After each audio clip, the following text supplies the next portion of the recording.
A hooded figure battles a giant monster and easily defeats it. He looks at a symbol on his hand and says it's useless because there's no potential for growth. He has 3 out of 4 crests. The first is for creation, the second for power, and the third for rapid firing. He thinks that to become stronger, he needs to obtain the 4th crest, which is best for combat. A person's crest appears at birth and can't be changed, so the figure decides to reincarnate far into the future. A young boy stares at the 4 crest seal on his hand while riding with his father to the capital. His father praises him for preparing to take the exam at 12. The boy shares his determination to get stronger. Suddenly, he senses a monster approaching with his crest. He describes it to his father, who laughs it off. Based on his son's description, his father mentions that the monster would be a calamity grade, and to their surprise, it appears right in front of them. The boy manages to defeat it. They reach the capital, and the boy says goodbye to his father. He explores the city and goes into a shop that makes swords. He sees a young girl asking for her friend's magic sword to be remade, but the shop owner turns her away. The boy looks around and notices that while the swords are well crafted, the enchantments are poorly done. The girl pleads with the owner, explaining that the entrance exams are the next day and she needs the sword. The man tells her to find another place since he can't make an enchanted blade. He suggests one of the ready-made swords, but she describes her friend's sword in a way that makes it clear he can't help her. Watching them, the boy offers to take care of the enchantment, even though his 4th crest isn't ideal for it. The man calls it the Crest of Failure. The girl puts a magistone on the table and says she'll trust the boy, asking the man to make the sword while they leave the enchantment to him. As the man makes the sword, the girl introduces herself as Alma Lapucius. The boy introduces himself as Matias Hildesheimer, or Matty for short. Alma tells him about her friend who owns the sword being made. Just then, her friend Luri walks in and asks if Alma had any luck at this shop. She introduces Matty to Luri. Alma explains that Matty has offered to enchant the sword for them. Matty and Luri are surprised to see each other, and Luri introduces herself as Luri Abendroth. Finally,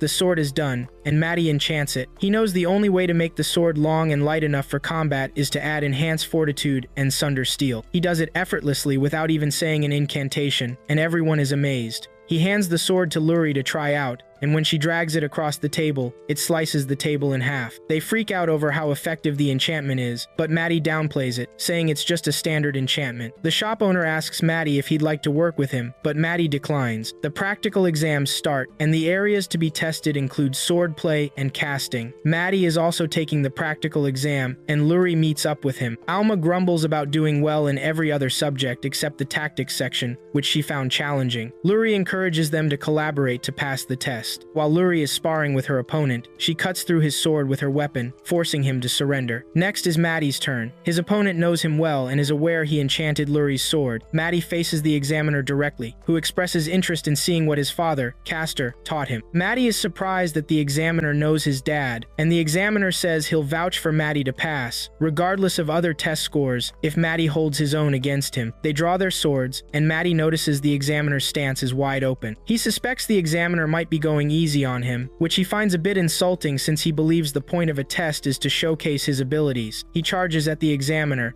who is stunned to see a young boy parrying his strike. They continue to duel until Matty manages to knock the examiner's sword from his hands, shocking everyone, especially since it's the captain of the Knight's Order, Gaius, who lost. The next exam is casting. Luri is the first called to take the test. She's instructed to hit all 5 targets with fire arrow. She recites the incantation and fires them one by one. Matty notes that incanted casting is a method for casting spells through specific recitals. He considers it a skill anyone can use, but with a poor conversion rate for the user's magic power, making users vulnerable to attacks while chanting, which isn't great for combat. Luri has the Crest of Glory, the first crest highly compatible with incanted casting and seen as the best for magical combat. When it's Matty's turn, he asks if fire arrow is the only allowed spell, and he learns it's not mandatory, but it's the most basic one. The examiner sees he has the 4th crest, known as the Crest of Failure, and tells him he might still pass if he does well in other subjects. Matty checks if the goal is to destroy the targets from a long distance. He asks the examiner to stand a bit farther so he can create a magic circle without casting. He unleashes a massive flame that explodes in midair and scorches the ground, hitting the targets away. Matty gets accepted into the school alongside Luri and Alma. He puts on his uniform, and it fits perfectly. During the opening ceremony, the headmaster speaks to them. He introduces himself as Edward and explains that at the first academy, formality counts, but at this second one, ability is everything. He tells Maddie to visit his office after the assembly ends. Maddie wonders why the headmaster wants to see him. When he arrives at Edward's office, Edward mentions he's sure there's a deeper reason behind someone Maddie's age being so powerful, even if having Castor as a father explains it a bit. Edward says he won't pry but asks for Maddie's help. He explains that wordless spells are an old casting style he hopes to revive at their academy, but what holds him back is their sister institution in the capital, the First Royal Academy. Edward wants Maddie to teach the school wordless casting to show the Royal Academy what they can do in the next inter-school competition. The instructors are thrilled as soon as Maddie agrees to help them. Maddie is introduced as the special guest instructor in the next class. He shows them wordless casting, and the students are surprised. The instructor tells them Maddie isn't the only one who can use wordless casting, so he introduces Mr. Gaius.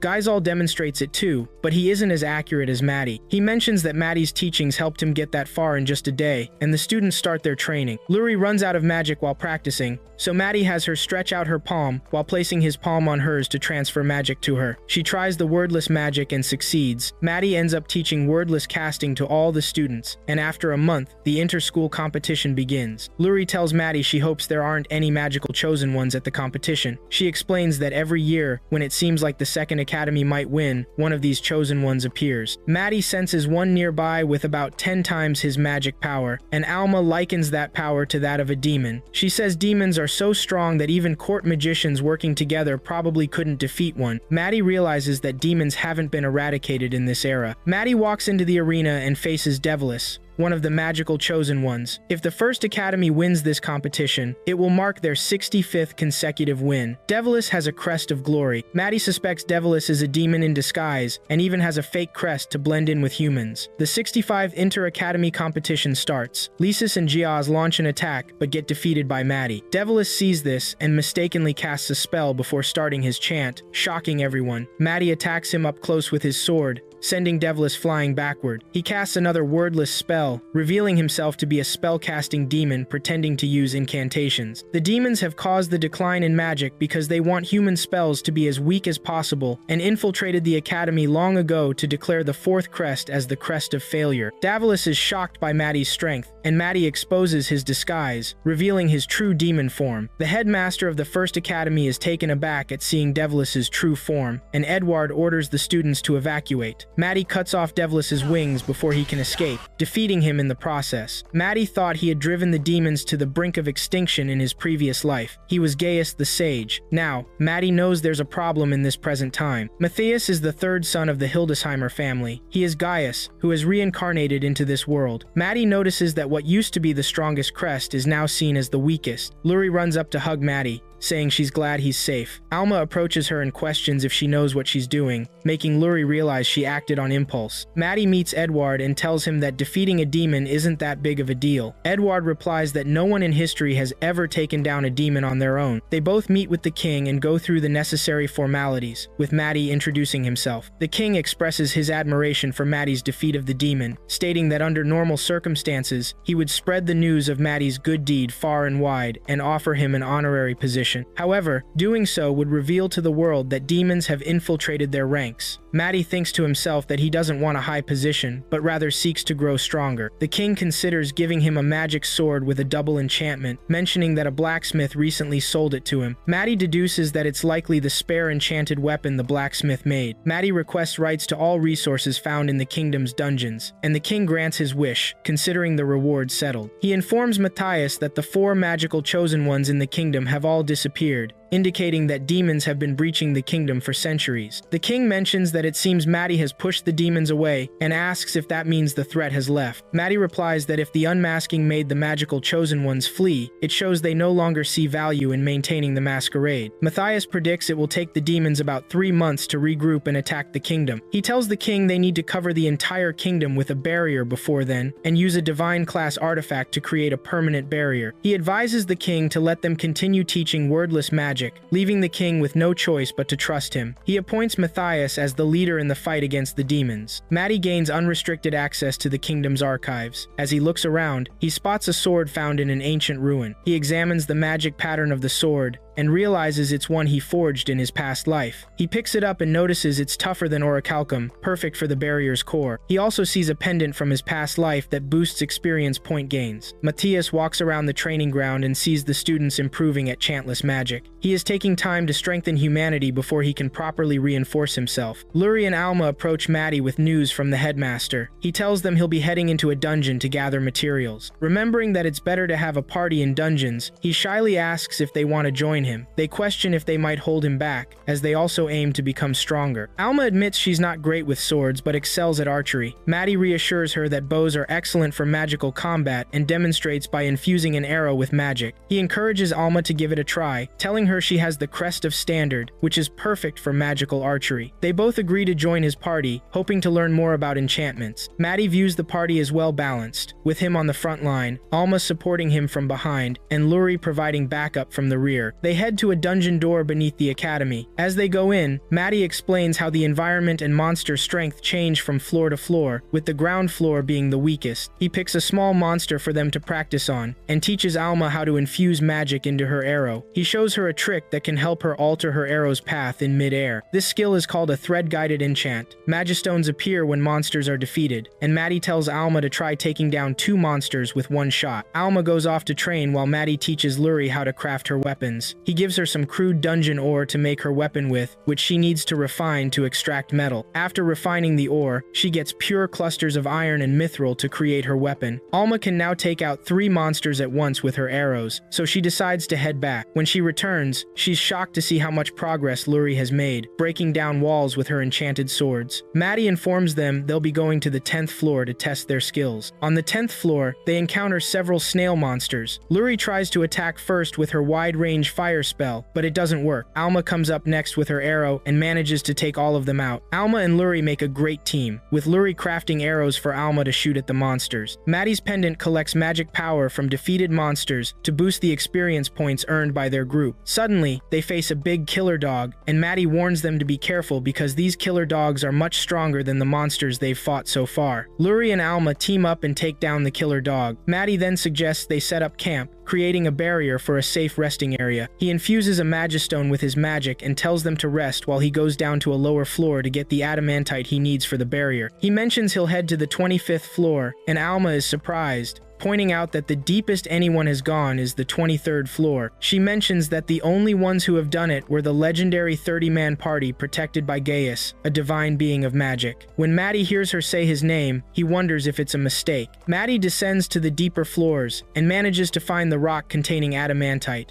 He senses a powerful monster nearby, known as the floor boss. He confronts the serpent that releases toxic fumes from its mouth. Maddie takes down the arc serpent, but it doesn't seem effective until he uses a trick. He shatters a magistone and gathers the shards onto his blade, using it to slice through the serpent. Even the demons on the other floor feel the impact. He walks back to join his party members and informs them that he has killed a monster. Maddie's party heads to a guild to sell the stuff they found in the dungeon, drawing a lot of attention just because they're students of the Second Academy. The attendant notices the Crest of Failure on Maddie's hand and assumes he's their temporary porter. Maddie presents the head of the arc serpent and asks to sell it. The attendant panics when she sees the massive snake head. He steps outside and surprises her by using a storage spell. He then pulls out a huge magistone for sale, which astonishes not just the attendant but his party members too. The attendant remarks that the magistone might be considered a national treasure. Maddie explains he obtained it by defeating the arc serpent, adding that it's not large enough for the barrier. The attendant expresses doubt about her guild being able to afford all this. They receive 750 gold, and Maddie proposes splitting the profits into 3 equal shares, although parties typically divide proceeds based on each member's contribution. Sensing something is off, Maddie tells the girls they need to return to the academy right away. The girls notice nearby magical energy and deduce that 2 demons are approaching the Second Academy. Ashril and Deshril, the 2 demons, arrive at the Second Academy with the intention of testing Maddie's courage after he defeated Devilis. Maddie feels the demon's strength and assigns the girls to handle the weaker one. The girls are nervous, knowing demons are powerful, but Maddie reassures them, and they agree to the plan. Ashril decides to start with a spell from above, but before he can finish, Maddie appears in front of him and swings his sword at the demon. Maddie cannot hurt Deshril and realizes he needs enhancements to defeat him. Ashril shoots a fireball at Maddie, but he dodges it. Lacking much magical power, Maddie decides to take control of Ashral's spell. He uses the same fire against Ashral, but Ashral quickly shakes it off. Luri fires 2 enchanted arrows at Deshral to disrupt his magic and slow him down. Ashral tells Deshral to deal with the girls while he faces Maddie. Everything aligns with Maddie's plan. Ashral attempts a large-scale spell meant to obliterate Maddie's control spell, but just as he's about to cast it, Maddie targets the weak point of the spell and cancels it. They begin a sword fight, with Maddie overpowering Ashral quite easily. Ashral tries to use a flight spell, but Maddie has already gained full control over his casting. As Maddie charges in, Ashral reveals hidden casting at close range, and they continue to battle. Maddie utilizes an occlusion orb that knocks Ashral down. The demon gets back up and tries to cast a special spell to sacrifice his life for a horde of monsters, but Maddie seals it and defeats Ashral. Luri and Alma buy time by disrupting the demon's magic flow. Maddie steps in to end the fight using Light of Death magic. He casts a simple light spell that mimics the appearance of Light of Death magic since his magic level isn't high enough for the original spell. Deshral attempts to flee, but Maddie instructs Alma to shoot an arrow to disrupt him. He slices off the demon's wings and defeats him. The public is shocked to see the academy students take down 2 demons. Maddie grabs the girls and uses a movement spell to get them out of there. Maddie's group meets up with the king, who congratulates them and asks Matias what he needs. Matias asks for more dungeons, and the king agrees, promising to find as many as he can. He then asks Luri and Alma what they want. Both request money, with Alma saying you can never have too much. Maddie notices demons watching them, even though they aren't physically present. He calls out to a demon, but there's no reply. Using a spell, Maddie shocks the demon, forcing it to scream. The king recognizes the voice as Erhard, the former captain of the Mage's Order. Maddie explains that Erhard was eavesdropping through a fixed magical interface, and although he damaged it, he wasn't able to finish Erhard off. He describes a location in the palace and asks the king if there's anything special there since he felt a reaction when he destroyed the interface. The king tells him it's a village that was once destroyed by demons, leading Maddie to conclude it's their hideout. He suggests they visit the demons, but the village is so far away it would take 6 months to travel normally. Maddie's teleportation spell won't reach that far due to his crest. The headmaster orders the students to gather materials needed for the barrier, wanting them secured before Matias and his team return. Maddie's party sets out to confront the demons. He takes them to an undisclosed location in the mountains to negotiate with Iris, the legendary darkness dragon. He tells them to wait while he goes to negotiate. Iris is one of the dragons that fought Gaius but surrendered early, so he let her go. She doesn't recognize Maddie and tries to attack, but he uses a disruption spell to stop her, catching her off guard. She's also surprised that he can speak to a dragon, and he tells her he's the reincarnation of Gaius. She apologizes, saying it was a big misunderstanding. He tells her he needs to slay some demons far away, and asks if she can take them there. Iris says she can't because of her damaged wings. He fixes her wings and asks her to keep his reincarnation a secret. He calls Luri and Alma forward to meet Iris. She picks them up and transports them. As they fly, Maddie asks her to go as fast as humans can handle, and Iris bases that speed on Gaius's old friend Reuter, the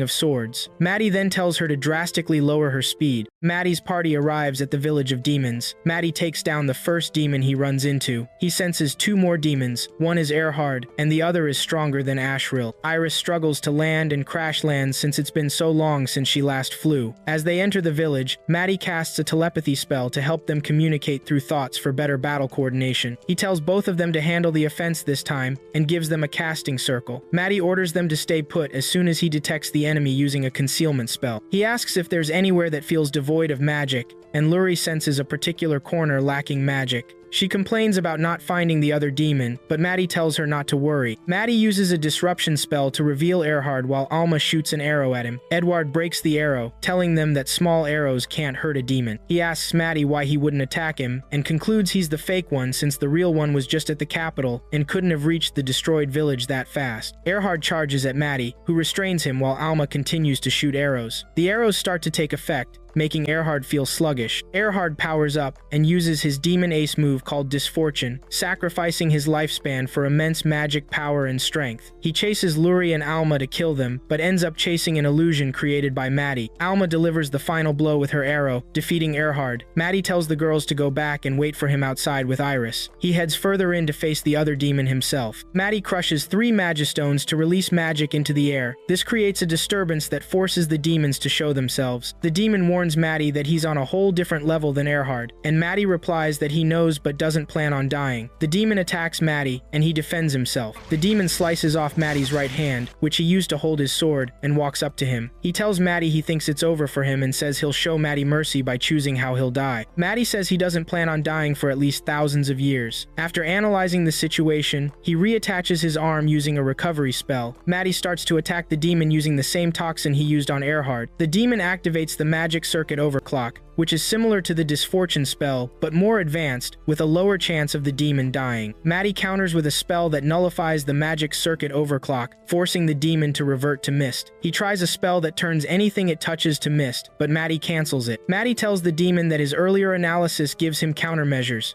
The demon explodes, revealing a dragon vein pillar. Dragon vein pillars are conduits of magic power that run through the earth. The spell carved into this pillar indicates the demon's plan to unleash a horde of monsters. They intend to tap into the dragon vein and generate the monster horde at the capital. The explosion Maddie forced the demon to experience shifted the spell 10 kilometers away from the capital, but they'll still need the Academy's help to dispel it. They head back to the capital, and Iris uses a spell to turn demons into humans. Maddie returns Erhard's horns to Edward, who mentions that his rewards might empty the king's treasury. Maddie then tells Edward he wants to discuss something else, whether he can accept Iris as a transfer student. Edward says he'll give her a chance, but she'll need to take the transfer exam and score at least a 47 out of 50. Maddie is confident the test won't be a problem for Iris, but he offers to watch just in case. Maddie leaves out the details about the dragon vein pillar and the monster horde he saw earlier to avoid causing panic. He decides he'll inform Edward after Iris's transfer exam. He applies a crest-like pattern on Iris's hand, similar to the first demon he fought in the arena. Iris fails the written exams and moves on to the practical exam. She faces Gaius, the captain of the Knight's Order. As soon as they clash, Iris's sword falls to the ground. She rushes to retrieve it, but Gaius warns her not to turn her back on the enemy. He attempts to strike, but she catches his sword with her bare hand and tells him to wait. Gaius is surprised by her strength as she lifts him with his sword before knocking him away, sending him crashing into the roof of a tower. During the casting exam, Iris looks at the 5 targets and informs Edward that they're too small. She attacks one target, but it turns toward the people behind her, forcing Maddie to use magic to protect them. Iris tries again but misses, and her attack explodes in the air. On her third attempt, Maddie already has his shield up around everyone, and this time, Iris blows up the entire ground. Maddie asks Edward for his verdict, and Edward calls Iris a bizarre girl before passing her. Maddie asks the principal how far along they are with the materials needed for the barrier. The principal tells him that they're moving slowly because they don't have enough crests of glory. He explains that most of the crests of glory in the kingdom are enrolled at the First Academy. Maddie suggests they reach out to the First Academy for help, but Edward explains it would be tough since the 2 academies don't get along. He assures Maddie that he'll ask the king to step in because their situation is serious. Edward summons the headmaster of the First Academy, as instructed by the king. The headmaster gets angry at Edward for calling him in, believing he's far superior to the headmaster of the Second Academy. He claims his school has more crests of glory, but Edward tells him to drop the act while they discuss the current issue. He explains it's about the barrier they're putting up over the kingdom to keep out demons. Edward asks the headmaster for Crest of Glory users to refine the ore, but the headmaster immediately refuses. He can't stand the idea of working with the Second Academy. Edward tells him it's time to reassess his views on the crest, since they proved themselves in the inter-school competition. The headmaster snaps back that the results were invalidated due to demonic interference. Edward reminds him that the demon was a student from his academy. Maddie proposes they redo the competition with the loser doing whatever the winner says. The headmaster agrees, but adds a condition that Maddie and his party members can't participate. Maddie is fine with that, and the competition is set to start in 2 days. He's determined to silence the First Academy once and for all. The First Academy is all in for the competition. Maddie had planned to send Iris in if any of the competitors seemed dangerous, but he doesn't sense any demons among them. The participants from the First Academy are their best Crest of Glory students, while the Second Academy is sending only 5 to compete against the many from the First Academy. When the competition begins, the First Academy students are still casting spells, but the Second Academy students quickly defeat them with their wordless casting. The headmaster of the First Academy refuses to accept the outcome, calling the Second Academy's candidates beasts. Edward reminds him that the king ordered them to switch to wordless casting and asks why the First Academy is still using incantations. The headmaster insists he must protect the kingdom's educational principles from pathetic crests of failure and mediocre crests of standard, stating he might even disobey the king's order to do so. The king, hearing this from above, questions whether he would dare such a thing and commands the royal guards to seize the headmaster. He orders the First Academy students to cooperate with the Second Academy to learn wordless casting and assist with the ongoing plan. Matty and his party go to collect the Magistone they need for the core of the barrier. They'll need one that's 60 centimeters long, and Matty tells them it shouldn't be too hard to find. He mentions that since Iris is a dragon, she probably has a Magistone over 80 centimeters, but he doesn't plan on taking hers. He explains that another way to obtain one is by summoning a monster. Alma and Lurie are taking down different wolves and making good progress, except for Iris, who struggles with her powers. The girls can't believe they're on the 17th floor. Iris mentions that someone she used to know reached the 654th floor. That was Matty in his past life. Matty tells Lurie to create a casting circle around the Magistone while they summon the monster. He instructs Iris to infuse the Magistone with magic slowly, as too much could be disastrous. Iris pours a lot of magic into the Magistone quickly, and they end up summoning a monster that exceeds what the floor can handle. The monster could easily give them a 60-centimeter Magistone. Iris launches the first attack, but it swats her away. Matty asks if she can talk down the monster, and she insults the dragon by calling it a winged lizard and tells it to die. The dragon responds by saying it will kill her, and then starts attacking. Calling a dragon a winged lizard is extremely offensive. Matty tells Iris to keep the dragon's attention while Alma shoots arrows at it. Matty sets casting circles on multiple Magistones. When the dragon notices Alma and Lurie, Matty tells Iris to protect them, and she does so by punching the dragon in the face. The dragon slams Iris into the ground when she thinks she can block its attack from above. Matty advises her not to block every hit. She mentions it's strange that the dragon hasn't used dragon's breath yet, and Matty explains he's using magic to block it. Dragons have tough skin that can't be pierced by arrows and aren't vulnerable to the toxins Matty used on the demons. Matty considers telling Iris to transform into a dragon to battle this dragon, but it would be a heavy burden given her poor control over her powers. The method Matty currently uses with the Magistones and magic circles is the safest way to defeat the dragon. He instructs Iris to provoke the dragon into using its dragon's breath. Iris taunts the dragon, forcing it to use its breath attack. Matty activates his magic, redirecting the dragon's breath to destroy the dragon with its own attack. Iris falls while trying to escape the dragon's attack, but Matty saves her. The dragon is successfully defeated by its own attack, and they retrieve the Magistone. Matty asks Iris if she'd like to join their party officially, and she accepts, causing the girls to rejoice. At the school's training ground, Matty rearranges the area to help Iris adjust to her human body. She runs on uneven terrain and falls hard. Matty claims this will help her muscle memory. They start training with Iris running around with a shell on her head, while Alma tries to shoot it down. Lurie's task is to create gear for Matty to boost her enchantments. Matty teaches her how to layer different materials to form a blade, and she catches on quickly. They test the gear she made and discover it's incredibly powerful. Matty hands Iris the spear Lurie crafted, and when she uses it on a giant boulder, it shatters into pieces. Matty's party trains hard at the school's training ground, determined to leave the school if everything goes as planned. Edward speaks to the students from the First and Second Academies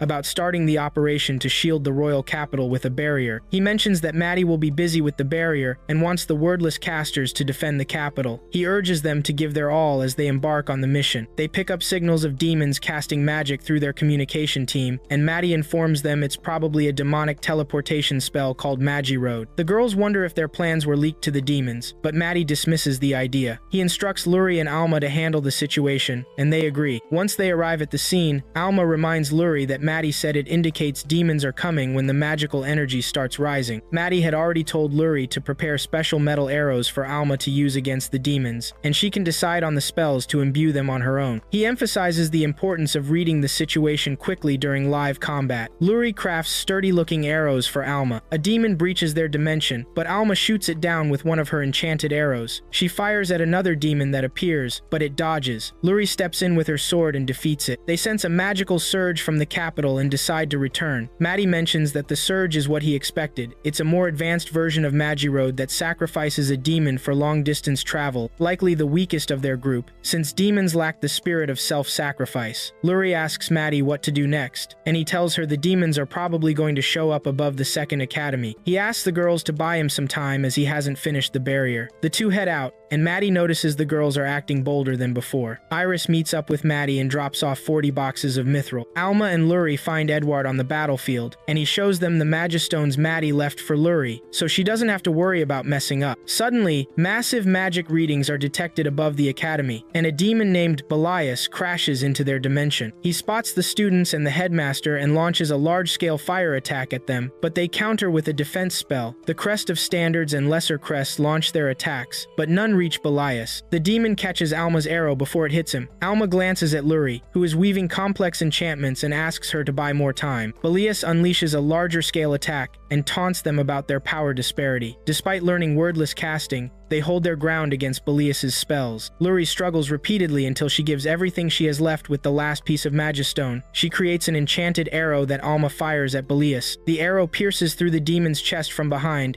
giving the students an opening for an attack. The others join in and take down Gaius. Another demon appears, surprised to see them defeat Gaius. Other demons descend from the sky and launch a large-scale attack on the students. The students attempt to defend themselves but fail. Alma stands up and vows to use her last arrow to buy time for Maddie. Lurie enchants the arrow while Alma gets ready to fire it. The demons talk among themselves about how they'll compete to see who can kill the most humans present. Maddie arrives and immediately slays one of the demons. He starts attacking the others, taking them down with the sword Lurie crafted for him earlier. Edward praises him for defeating the demons. Maddie has already finished digging the hole for the barrier, while Iris and the others handle the rest. Once they're done, Maddie adds the Magistone, and the barrier above the capital rises. He reminds them that they're not finished yet, as there are still plenty of monsters to take down due to the spell the demons set up before summoning them. Edward tells the students that the barrier will only protect the capital and not the surrounding towns, so they need to deal with all the monsters there. Many monsters charge towards the capital, but they end up falling into the traps and magic items set up by Maddie's team. The students from the Second Academy have become much stronger, and they can handle low-level monsters easily. Iris spots 3 large monsters, and Edward tells the students to fall back while Maddie and his party take over. The girls efficiently take down the monsters while Maddie focuses on a more powerful foe. A creature known as a Void Eater appears. It devours surrounding monsters to grow, and Maddie lets it absorb the monsters in the area. As the Void Eater nears completion, Maddie gives Lurie a pattern to carve into a Magistone for them to throw at the creature. Once the inscription is done, Lurie throws the Magistone at the Void Eater while Maddie tosses in some additional Magistones for it to consume. The monster takes shape,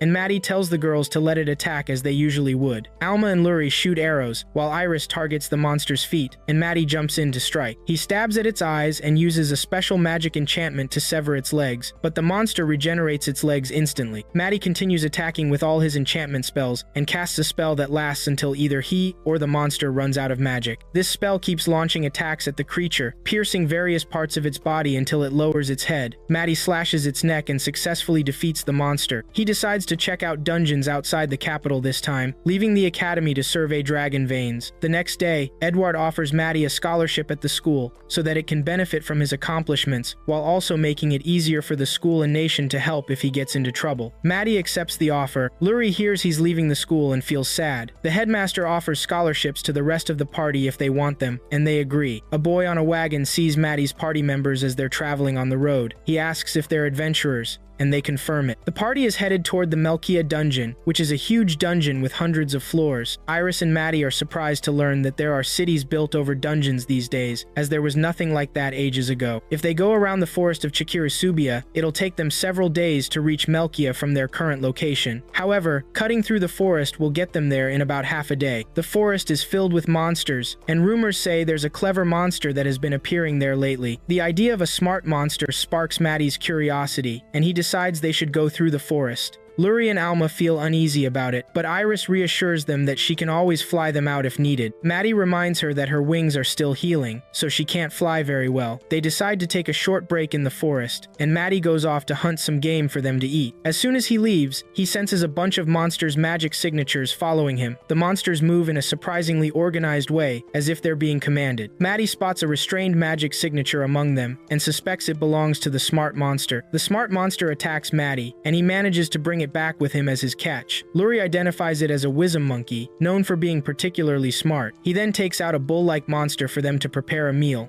Luri refines some iron from the ground to make a pot and other cooking tools, while Iris decides to chop some firewood. Alma volunteers to gather local plants for soup. After enjoying their delicious meal, they continue their journey. Maddie mentions that he thinks the forest monsters are too scared to approach them because Iris is a dragon and Maddie defeated the Wisdom Monkey. They take advantage of this to make it to Melkia before sundown. When they arrive at the dungeon city of Melkia, the party notices that the place is quieter than they expected. They come across a magical lamppost but see something odd about the way the magic flows. Normally, magical equipment runs on magistones, but this lamppost seems connected directly to the dragon's vein in a careless manner. Someone warns them to stay away from it since it has caused the deaths of at least 10 people from explosions this year. Just then, the lamppost explodes again. Luri talks to the store owner and asks why they're making something like that. He explains that they're following the Lord's orders. The king has stopped them from using magistones, claiming they are their most valuable export. Maddie asks if the new king is the reason for the town's lack of activity, and the store owner confirms it. He informs the party that a powerful monster appeared around the 10th floor, and most adventurers were sent in at the king's command. Maddie buys 4 apples for himself and his party members before they head to the guild. On the way, he notices the poor quality of equipment in the area. Before they can enter the dungeon, they need to get a permit from the guild. Maddie's party heads to the guild, where the attendant advises against getting a permit. She tells them that the permits aren't issued by the guild but directly by the king, and they'll have to follow whatever the king decides as long as they're in Melkia. Dungeon exploration and monster hunting missions happen once a month and often lead to many injuries. Maddie applies for 4 permits, and immediately, a lady rushes in screaming about a huge number of injuries from a monster attack, saying they're struggling to keep up. She asks if anyone knows healing spells, and Maddie raises his hand. They're taken to a place filled with a lot of sick people. He realizes that the city can't even afford a temporary fix in a dungeon city crowded with adventurers. He asks why there are so few healers, and he learns that they used to have many staff, but the king pushed them all out because he saw them as a waste of money. Maddie tries to heal a man, but an authoritative figure stops him. The man questions Maddie about what he's doing, but Maddie keeps going with the healing. He heals the man in front of him and tells his party members and the people nearby to follow his orders. Starting with the most critical cases, he instructs them to cast healing spells in order of urgency. Maddie uses a healing type best suited to the Crest of Failure to close blood vessels to stop the bleeding, heal the damaged organs, and then seal the wounds. He tells everyone that if they work together, they can save all of the injured, and they succeed in healing everyone. Maddie asks about the previous king, having heard that he was competent but was replaced by a completely incompetent king. He's told that the previous king died suddenly in his sleep without explanation. The current demonic changes led to cities being built over dungeons, and because of this, Maddie suspects the previous king was killed by demons and that the current king might be a demon too. At night, Maddie writes a letter to the headmaster to pass along to the king. He writes a fake letter about homework first, and hides the real letter in a false bottom of the delivery box to keep it safe from inspection. Alma asks if it wouldn't be faster for him to deliver the letter personally, and he agrees but wants to see what happens in the dungeon first. He tells them to rest well while they check out the dungeon the next day. Maddie and Luri have trouble sleeping since it's their first night out together. Iris and Alma sleep soundly while the two of them count monsters to fall asleep until daybreak. The next morning, Maddie tells Iris that she almost used her dragon's breath in her sleep earlier, which could have blown the inn away. They arrive at the dungeon gate, which is just iron something a monster could break through easily. Iris opens the door, and they all go in. Iris defeats a powerful monster, and they take its head back to the guild. The attendant is shocked to see the head of the powerful monster from the previous day lying in front of her. She asks how they did it, and Maddie says they did it the normal way, but that he didn't get involved this time. She tells him she can buy it, but they won't get paid right away since the king has to confirm it first. The woman writes her report, and Maddie uses projection magic to see what she's writing. He sees that she notes 3 girls as beasts, and him as a healer. She concludes that he didn't participate in the battle because he's a healer. Maddie asks if he can get gold for the rest of the monsters, and the attendant is surprised there are more. The party uses part of the reward to treat themselves to dinner. On their way home after dinner, Maddie notices some men following them. He realizes that the king has been spurred into action and is determined to unmask the men. Maddie takes a detour to the inn. He uses a telepathy spell to talk to the girls and calms them down, revealing that the king's thugs are following them. He tells them to cast a concealment spell and keep an eye on the people tailing them to gauge their reactions. If they seem hostile, the girls should take care of them. They appear in front of the stalkers and act lost. The stalker gives directions to their inn and realizes they've messed up. The stalkers try to capture Maddie and go along with their game. Alma asks what the men want from them. The leader shares what he knows, mentioning that Maddie is the party's healer. He laughs, saying they will be serving their lord from now on. Maddie tells Iris not to use weapons and just to knock them out,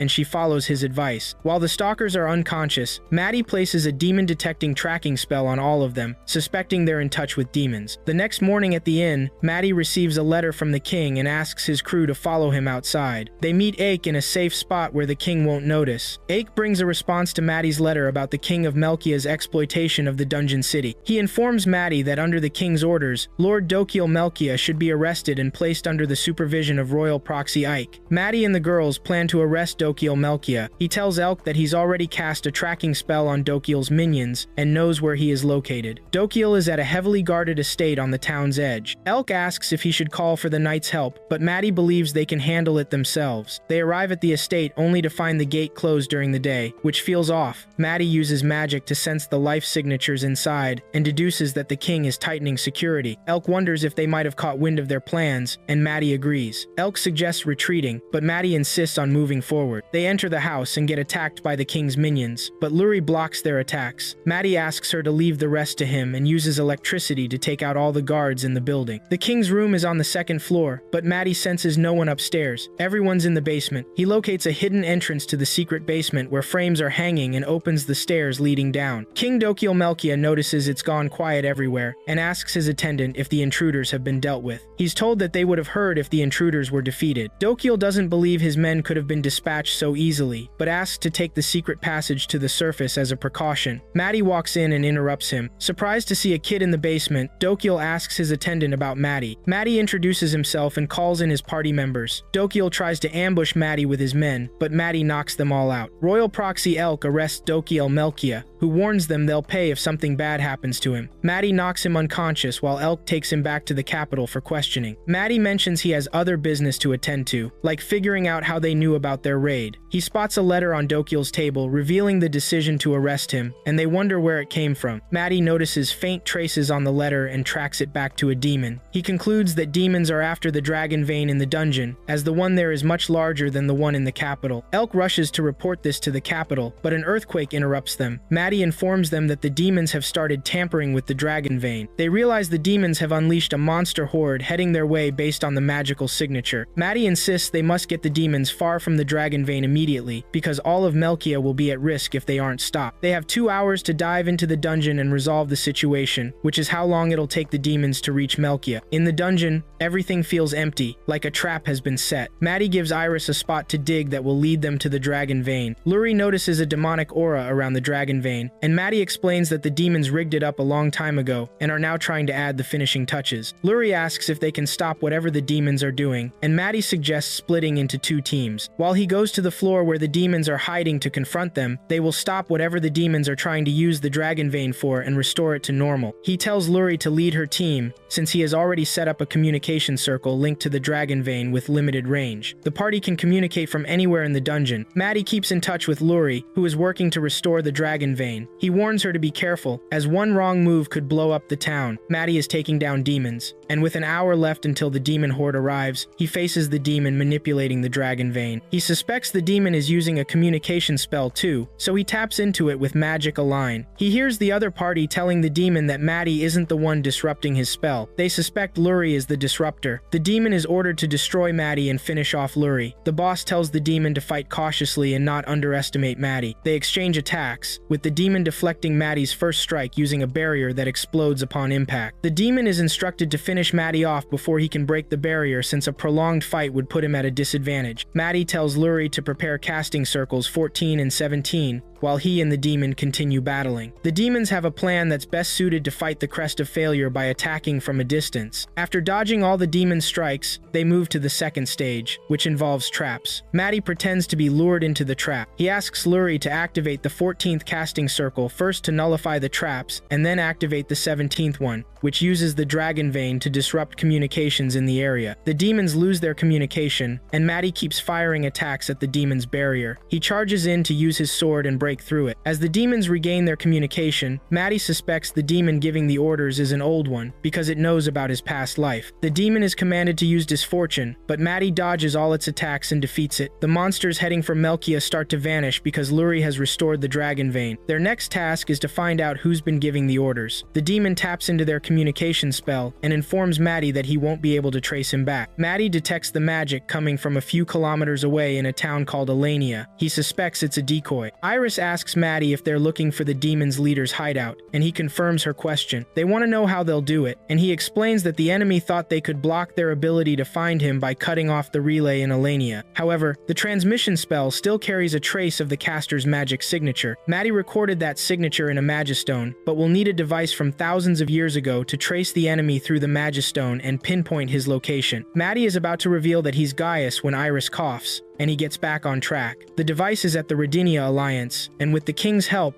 they can cross the border smoothly. For now, they head back to the capital. Iris complains as the group leaves her to eat. The party reaches the capital and heads to the second academy. When they arrive, they notice their school building is gone and wonder why. The headmaster, Edward, meets them and informs them that they are rebuilding the school to make the walls thicker and erecting a barrier to withstand demon attacks. He says that classes are being held at the first academy while the students help with construction. In Edward's office, Maddie tells him there's another demon pulling the strings in the dungeon city, and they'll need to cross the border to find him. Edward asks which border, and Maddie replies it's the one with the Rodinia Alliance. Edward says he'll make a recommendation and seek their guild's cooperation, as he believes the king would prioritize it with the demons involved. He warns them that not all alliances are friendly. Maddie offers to help with the school construction while they wait for permission to travel. The headmaster appreciates the offer, but they all feel uneasy as soon as Iris suggests helping. Outside the office, Maddie and Luri come up with ideas to make the building materials more efficient. Iris tries to help but trips, and the iron pipe she holds damages part of the building. The king grants them permission, and Edward gives them their border crossing permit. He hands them the king's voucher for the Rodinia Alliance, and they head out. This is the first time Luria and Alma have left the Ice Kingdom, and they're curious about the Rodinia Alliance. A major issue they'll face on their journey is that entry into the region with the device they need is heavily restricted. The magical signature there is so strong that they're worried a magical disaster will occur. Maddie shares what the headmaster told them, explaining that the only way to enter is to increase their adventurer rank, with at least an A rank needed for restricted areas. To level up, they need to go to the Rodinia Adventurers Guild and complete their ranking test. If the test takes too long, they could try other tactics, like making a dark dragon appear above the restricted region as a distraction to reach their goal. Upon arriving at the Rodinia Alliance, Maddie tells them to go to the guild first. They meet a man who immediately recognizes them. He explains that the King of Ice Kingdom has asked their guild for assistance, encouraging cooperation as the demons become more active. Maddie requests to take the Ascension test to achieve A rank as quickly as possible. Normally, he'd have to start from G rank and work his way up, but he's allowed to skip to the A rank test. The test includes a mock battle with a prearranged proctor, who is Gaius. Maddie notices Gaius has a high magical signature, strong enough that he could be mistaken for a demon. Gaius is a rank S adventurer who only cares about fighting. The original proctor ran away, so Gaius volunteered to take over. Although no one has ever passed a test run by Gaius, Maddie decides to go ahead and take the test. Before the test starts, Gaius tells the girls they've passed and should go home, while he signals Maddie to fight him one-on-one. Gaius has heard of Maddie, the famous hero from the Ice Kingdom. He's a combat prodigy who has never lost a one-on-one fight. The evaluation exam begins, and Maddie asks for the rules. Gaius explains that the match ends when one of them is knocked out or surrenders. He tells Maddie he doesn't use magic. He relies solely on his sword. When Gaius draws his sword, Maddie notices he has a physique enhancement spell. They clash, and Gaius utilizes physique and enhancement spells, although he's not aware of it. They stand toe-to-toe. Gaius requests Maddie not to hold back, and when Maddie does, Gaius quickly adapts to him, copying Maddie's moves after just one exchange. Maddie points out a flaw in his attack and strikes back with greater force. Gaius tries to parry but ends up crashing into a wall. Maddie follows up, sword pointed at him, but Gaius concedes. This is the first time Gaius has lost a fight, so he asks Maddie how to become as strong as him. Maddie hands him a book he wrote to help improve his spellcasting knowledge. Gaius attempts to read the book but doesn't understand it. Maddie decides not to take the S rank test, even though he'd be the strongest in the land. He tells Gaius they only need the A rank to enter the restricted area, the Atellus Plains in the Folkia region. Gaius mentions he's heard that the atmosphere in the region has changed a lot lately, and checkpoints have become unexpectedly stricter winter, with parties going missing on their way there. On their way to the Atellus Plains, they reach a checkpoint where they receive passes that will be valid for the main road after their documents are checked. The girls think the process was easy, but Maddie shows them the magical code inscribed on the passes. He explains that the coding tech matches that of the demons, implying all of Focia might be under demon control. Looking ahead, they spot visitors who've come to take them out before they reach the city. Maddie decides they should put everyone to sleep instead of taking them down to avoid a scene. He tells Luri and Alma to position themselves behind the enemies and use a magic item to put them to sleep, while he and Iris draw their attention. Maddie casts a spell to create illusions. When the attack begins, Maddie and Iris block all the arrows aimed at them. One arrow bounces off Iris's body, making her angry enough to attack, but Maddie stops her. He deflects more arrows and tells her not to create a ruckus. Luri and Alma activate the magic item behind the enemies, putting them to sleep. Luri and Alma fall asleep because of the magical item, but Maddie nullifies its effects and wakes them up. Luri feels embarrassed and apologizes to Maddie for dozing off. Iris has drawn ink all over Alma's face, and Alma gets angry while Iris denies it. Maddie advises them to check the effect range of the magical item before using it next time. When they arrive in Focia, the place feels creepy, resembling a demonic magical structure filled with over 30 faint signatures scattered around. Maddie tells Luri that their feelings of smallness might be because something is concealing them. Focia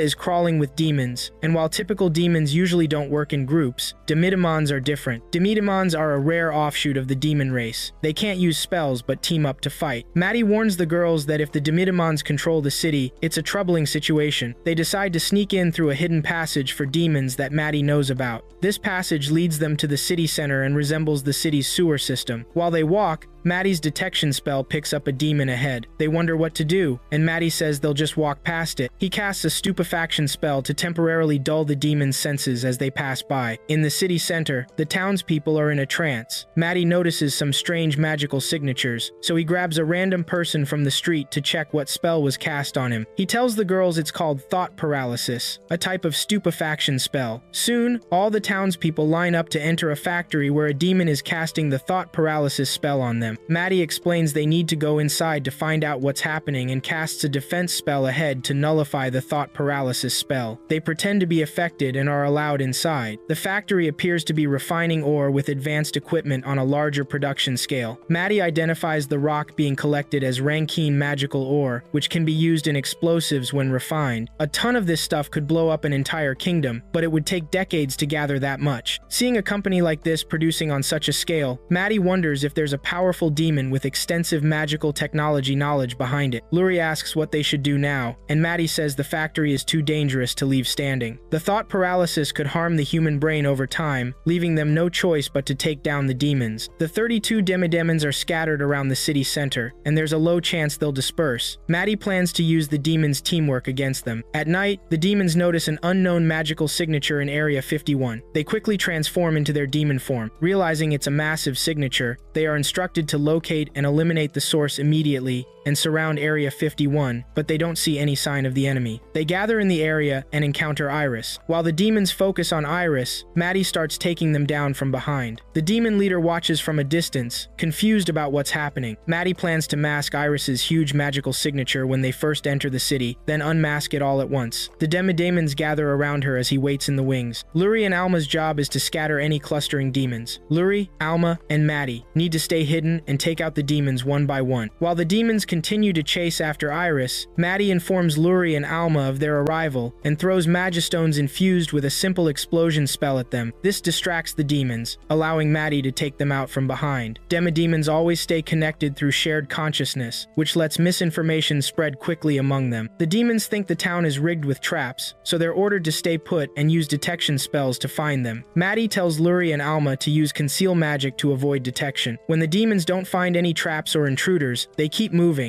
and Maddie and his group continue to take them out throughout different parts of the city. The demon leader notices something, checks the body of one of the dead demons, finds 2 magical signatures, and realizes the demon wasn't killed by an explosion but by a sword. He concludes that someone is hiding and attacking them, He announces this to the other demons, and Maddie tells the girls they'll have to confront the remaining demons directly. The demon leader is ready to cleanse the city of intruders, even if it costs them half the city. As one of the demons volunteers to grab the magic crystals from the factory, Gaius takes him out. Maddie senses Gaius's magical signature and sees him taking down some demons, leaving only the leader. The leader believes Gaius has been responsible for the killings all along, so he charges at Gaius with his swords. Maddie eliminates 2 of the demons around Gaius, and Iris takes down the remaining 4, leaving just the boss. Gaius and the boss demon continue their battle, with Gaius using a magic spell to destroy the monster. Luri casts a healing spell on Gaius, and the demon stands up again with red eyes, trying to attack them, but Maddie blocks the attack. The demon's magical signature gets even stronger, and he receives a message from the demon he talked to earlier, saying it will soon break the seal and come back completely. The demon then turns to dust, and Maddie tells the girls that someone was using strong magic to animate the corpse, but the body couldn't handle it. The only one capable of such a feat is the big boss controlling the demon in the Melkia dungeon. The commotion pulls the crowd to the town center. Gaius steps forward to address the humans, introduces himself, and takes full control of Fokia under the Emergency Authorization Act. This act lets a high-ranked adventurer temporarily take over when the town leader is absent. After looking for someone in charge, he meets the foreman and appoints him as the provisional lord of Fokia. Maddie and his party members receive a guild permit from Gaius that allows them to access Fokia's restricted area. He tells them he has to return to his training, as he can't keep almost dying every time he faces a single demon. Maddie and the girls head to the device they were originally after. The building looks like it comes from an ancient magical super civilization, and Alma wonders what kind of technology they used to build it. The ruin is one that Maddie created in his past life, and when they reach the top, Maddie tells Iris the device is inside. They notice there's no entry point, so Iris asks if she can break in since her powers are back. Maddie says she can't break through. He made it from tough materials. Luri confirms this, and Maddie tries to cover by saying Iris might damage it if she attacks with all her strength. He explains that the right way to open it is by infusing the pyramid with magical power. They follow his lead, and it automatically opens up. They all cast an enhanced physique spell before jumping down since there's no staircase. While Maddie prepares the device for activation, he tells them to look around for anything useful, as there might be old weapons or treasure scattered about. Luri finds a sword that Maddie made during an all-nighter high. The sword was only designed to look cool, nothing more. Alma discovers a spear that's too heavy for her to carry, and Maddie tells her that Iris has enough magical power to wield it, but it could be tricky to control. Iris finds preserved foods from the ancients, and when she opens them, the smell knocks her out. The device is fully activated, and Maddie puts a part from the refinery in Fokia to analyze it so they can track down who supplied the refining tech to the demons. It reveals data from the magical analysis, and Maddie spots a demonic signature. Just as he suspected, this signature matches that of the demon giving orders to the demon in the dungeon city. Maddie believes this demon is crafting a plan to defeat all of humanity. He uses the magical signature from the dungeon to figure out the demon's location. Everything turns red when Maddie uses the machine, and he discovers that the seal is about to be lifted. The girls ask Maddie if he's strong enough to reset the seal, and he informs them about Zardius, stating that basic skills won't work against him, and they can't defeat him in their current state. Maddie tells the girls they might have a shot at beating him if they use an immortality spell and train for 100 years. Iris mentions they might have a better chance if they had stronger weapons, prompting Maddie to analyze a sword. He searches for more items with magical signatures that match those in the ruins, so they can use powerful magic items from other parts of the world against him. All the weapons Maddie forged in his previous life have been scattered across the world, so he looks for the magic sword and finds it in the capital kingdom of Eyes. Maddie and his party fly to Eyes, where he gives Alma and Luri a magistone each that he designed to react to the specific magic sword. Zardius appears to have completely broken the seal and immediately starts coming after them. Maddie tells the girls to find the magic sword quickly while he holds off Zardius. Academy students notice a strange magical signature and suspect that Maddie is approaching. They look up and see Luri and Alma falling from the sky while tracing the sword to the castle's treasury. After landing, they take the quickest route to the castle. Maddie prepares his first attack for Zardius and waits for him to arrive.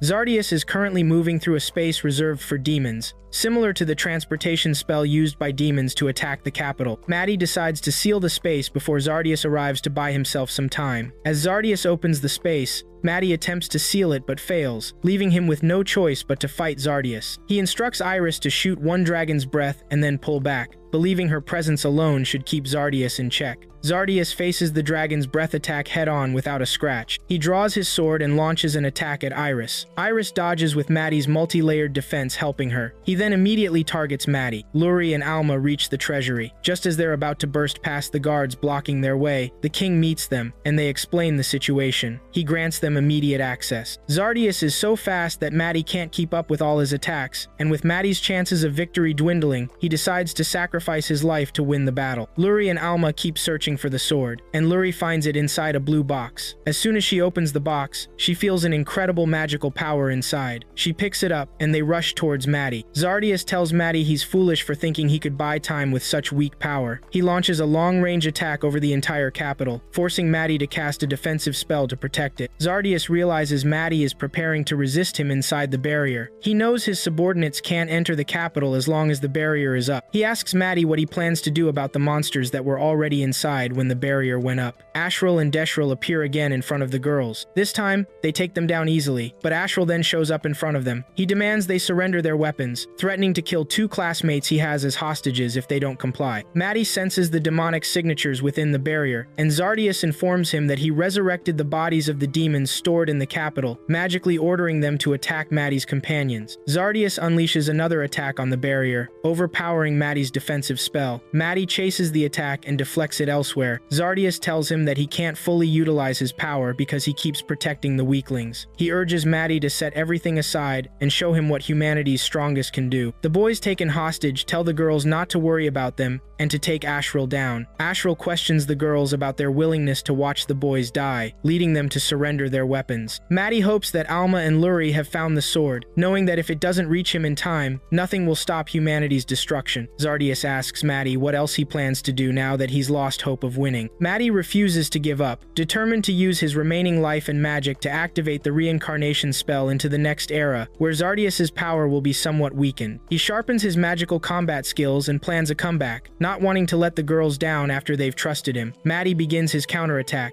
and Zardius calls him a fool. As Ashril tries to grab the weapons, the headmaster and students attack him from above. Luri frees the boys who were held hostage while Alma shoots her arrow at Ashril. The students also launch the demon counterattack tactics they practiced, securing Ashril while Luri and Alma continue their mission. Maddie channels his life energy into his magic to boost his combat potential. He uses it as a last resort to hold out until Luri and Alma arrive. Just as Luri throws the sword to Maddie, Zardius stabs him in the back, driving the blade into his body. All hope seems lost as Maddie collapses to the ground. Luri screams his name, tears streaming down her face. The stone on his sword glows, and he starts to rise. Zardius is shocked to see Maddie still alive after piercing his heart. Maddie reveals that's what activated the sword's ability. They attack each other again, but this time Maddie wields the sword that symbolizes the peak of his skills from his past life. Its activation requires the wielder's life to be sacrificed, which then revives the wielder with an immense surge of magic. Maddie becomes faster than before and barely controls his current magic. He tells Zardius that his body doesn't matter this time, since he can simply animate it with magic once he's done. Zardius is shocked because he thinks no human should have such skill. He asks Maddie who he really is, and Maddie replies that he's the strongest sage with the weakest crest. Maddie then ends Zardius with one final slash. Before Zardius disappears, he warns Maddie that he's not the only chaos demon in the world, and that the next demon will surely destroy him. When it's all over, Luri rushes to hug Maddie, telling him she's scared to see him die. The headmaster and others inform the party that the other students have dealt with the demon in the barrier,